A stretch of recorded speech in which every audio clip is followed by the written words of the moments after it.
Welcome back to the Game Informer Show. Today, we have assembled the B Squad only in name. They are the A Squad, in my opinion. We have, of course, the one and only Benjamin Reeves. Hello, sir. Welcome everybody to the Game Informer Show. What's happening? Sorry, knee-jerk reaction. Just kicked in. Instinct. Is this a coup? Is this what's happening here? And then, of course, Brian Shea. Hello, sir. Hey.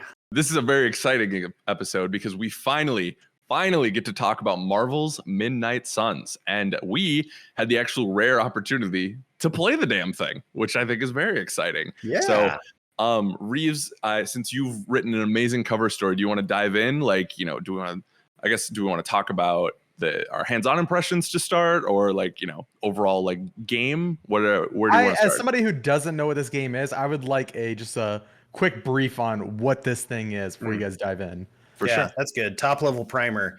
So, Alex Van Aken, you're familiar with the XCOM games? I'm sure, totally. At least on some level. Yeah. Firaxis, the team at Firaxis that does the XCOM games. This is their new project. So if you're at all a fan of XCOM or strategy games, you might want to pay attention.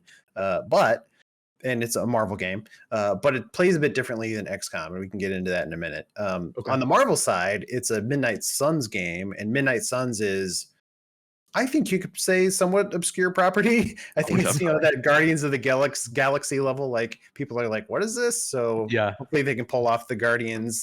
Comes out and everybody loves it now. Yeah, but it's centered around the dark side of the Marvel universe. So characters like Blade and Ghost Rider live very comfortably here. It's an old 90s run called Rise of the Midnight Suns. It happened, kind of spanned across a couple of different comics. Looped in Blade, Ghost Rider, like I said, and then Firaxis is taking that and kind of expanding on it. There's newer characters like Nico Minoru, who is in the Runaways, fairly popular character now.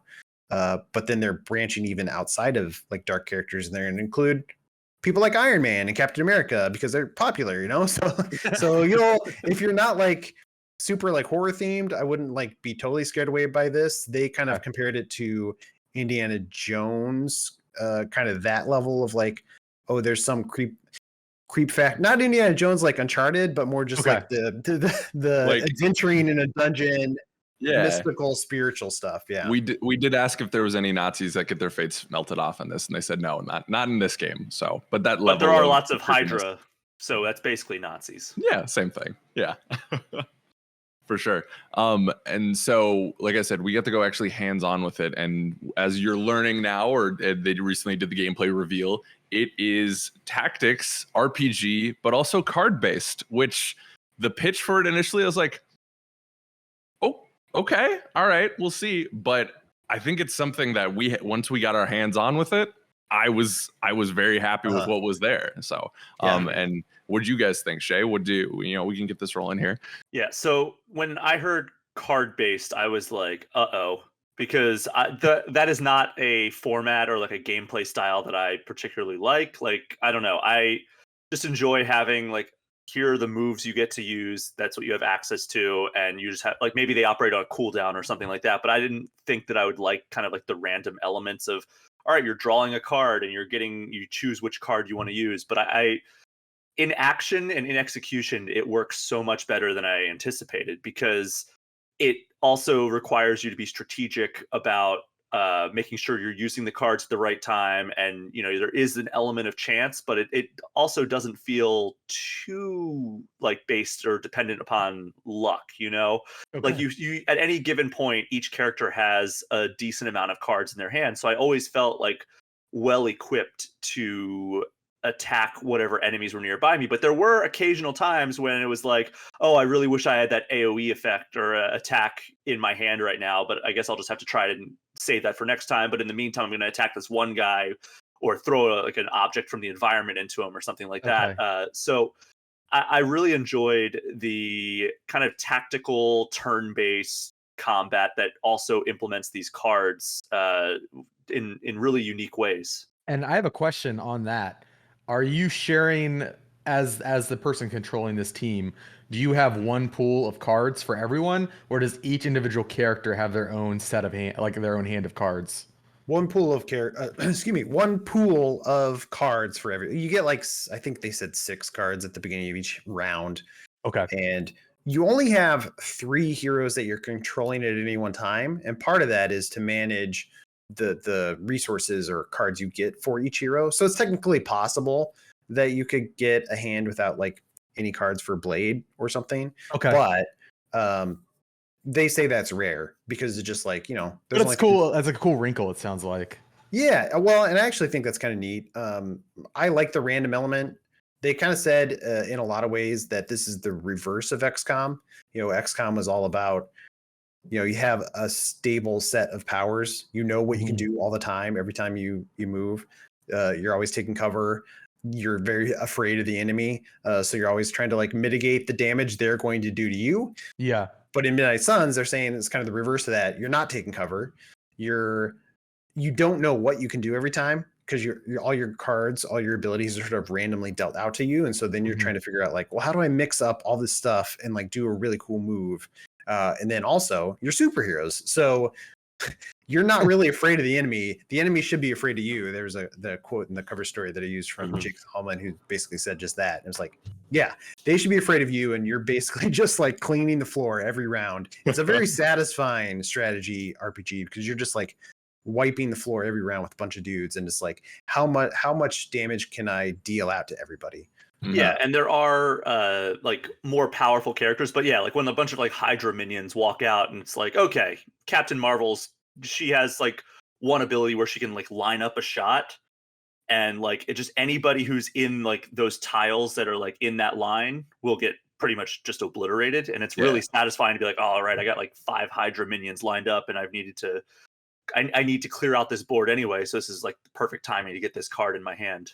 Well, and that's part of where the strategy comes from too, as well, is you only get certain a movement allotment per turn, and you can.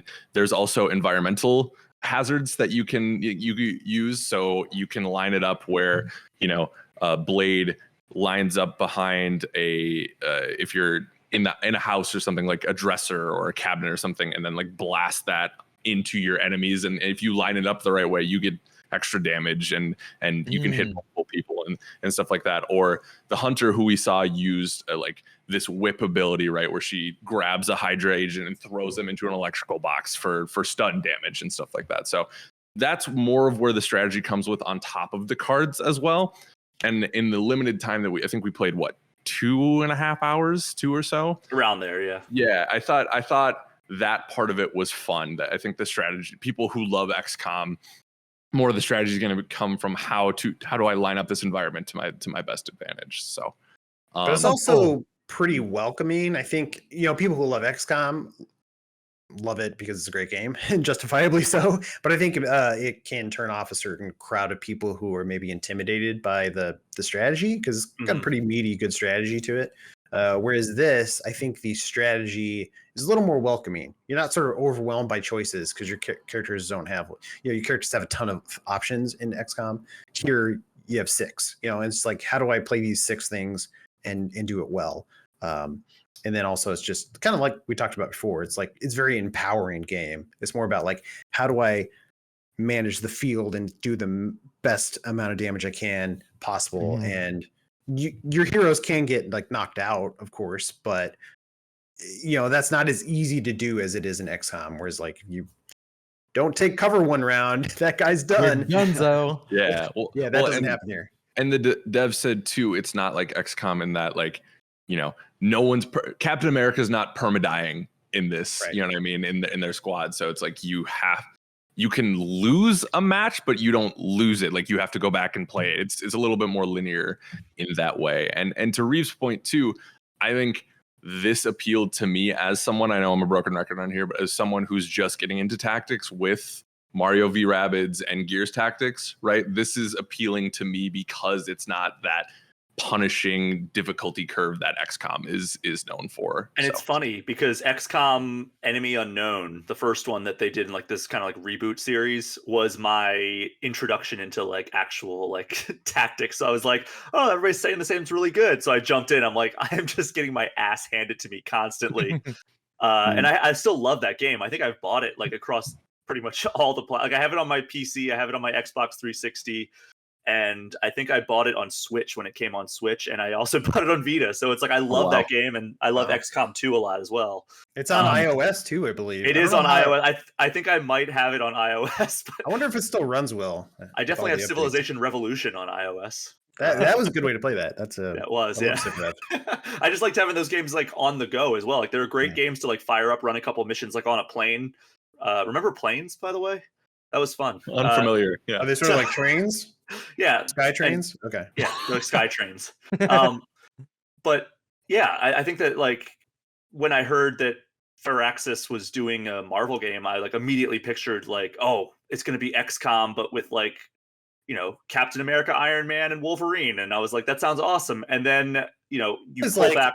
Before we knew it was Midnight Suns, I was like, this has to be an X-Men game, right? Yeah. They have to go for some kind of weird pun or something, right? Yeah. But then, you know, once we pulled back the layers and like really saw what this game was all about, it's like, okay, yeah, the DNA of XCOM is there, but this is definitely a different experience. For sure. And I think part of that is too, one of the things that they hit home for us when we were talking to them, they really made sure they called it a tactical RPG with an emphasis on the RPG.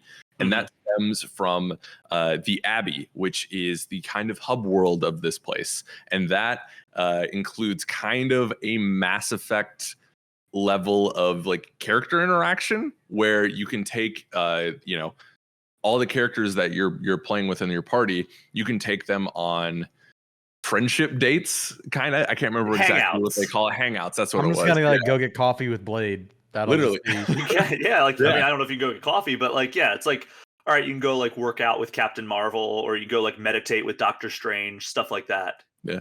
Well, but that's part of it too, right? Is you can mess up the hangouts. There's friendship points where, you know, you're not going to take in the demo that we saw, I can't remember who it was, but one of the characters was really like, you know, I want to do a movie night, you know, or Robbie Reyes was like, that was Nico. Yeah. Yeah. And Robbie Reyes really loves playing video games. Yeah. You know, for example. So if you take Robbie to go, you know, walk through the park, he'll be like, bro, what are we doing here? Like, I'm playing 2K, and you can get negative friendship points for that. But on the opposite side, if you nail the friendship or the hangout, you get positive points, and you build that to their ultimate abilities, and that's how you unlock that. They seem to tell us that. I'm going to nail Captain America. I mean, nail the friendship. Nail the friendship. Yeah, totally. Yeah. We did ask if you could do that in the rapid fire. Unfortunately, you can just become best friends, which I'm okay with. Being best friends with Steve Rogers, you know, I'll be okay with that. So, you mentioned Mass Effect, and I think they even evoked Mass Effect, and they kind of say, you know, the Abbey is kind of like the Normandy, right? It's a place you go back to between every mission. It's a place where you talk to all your friends. But there's also a forge there where you can upgrade your abilities. So you upgrade all your stuff, get new abilities, get new cards, and you can train. So upgrade gear and stuff too, buy new gear. So it's very RPG. You're leveling up, you're getting points, you're talking to all your companions and becoming friends with them. It looks neat. I really liked it. This is I don't know if we said too, this is like a 3D space. You're like walking around third person camera. Yep. Yeah, and there's also some side quests that we didn't really get to dive into, but there's, like Ben said earlier, this is very much the mystical side of Marvel, and they're playing that up even more when it comes to the Abbey. So I'm kind of excited for that as someone who is growing out of their superhero fatigue a little bit. I was definitely a little bit tired of the genre after Endgame, right? Because we had such a high and then we kind of calmed down after that. This, along with like Marvel's What If on Disney Plus, are kind of scratching that itch of like, oh, let's get mystical a little bit. Let's get a little weird, you know? And I think this is doing that for sure. So I am curious. I we touched on it a little bit, gents, but you both sound excited on this. But like, do you think XCOM fans are going to find enough here? Because, you know, they were so loyal to that Firaxis team and what they're doing, Reeves. Oh yeah, I mean, I'm effing stoked about this game. Sorry for the language. I'm nest about this game. When we first heard about the game, not to keep going back to that, but we were like, you heard XCOM, strategy RPG, Marvel Comics. I was like, man, this game is like the bullseye of my Venn diagram. So I'm like the perfect person for this.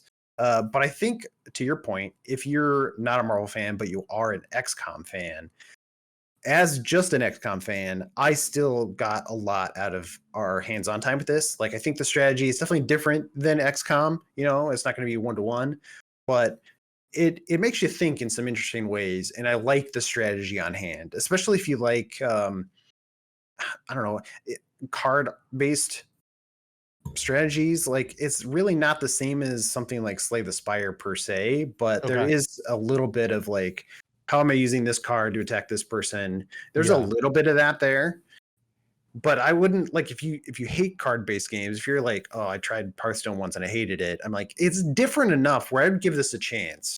Okay. Definitely. Yeah. Shay, how about you? Yeah, I think that like Reeves said, if you're an XCOM fan but not a Marvel fan, I think there's more there than if you're a Marvel fan but not like a strategy game fan. I think like if you're just like, oh man, I loved Insomniac Spider-Man and like I love the MCU movies, but God, I really hate XCOM, you're not probably gonna like this game very much. Like, I don't know if your love for superheroes will really carry you through, because like I said, there is a lot of that XCOM DNA and the strategy genre implemented into this game. I mean, it is very much a strategy RPG. That said, I think that if you're a huge Marvel fan, like I think both Ben and I are, and you know, you may have less love for the strategy genre, but you have some tolerance for it, like maybe you like Fire Emblem or something like that, you'll definitely want to check this game out. I think that it has a lot of potential. Again, we only played like 2.5 hours, but I'm really excited to see like how the combat will evolve over the course of the different like the different stages that they're going to throw at us. I mean, we didn't get our hands on with every hero, so I'm excited to see that. And you know, I'm really looking forward to seeing like what villains we get to see in this game, because like they mentioned that there will be like iconic villains along the way, but we just don't know which ones.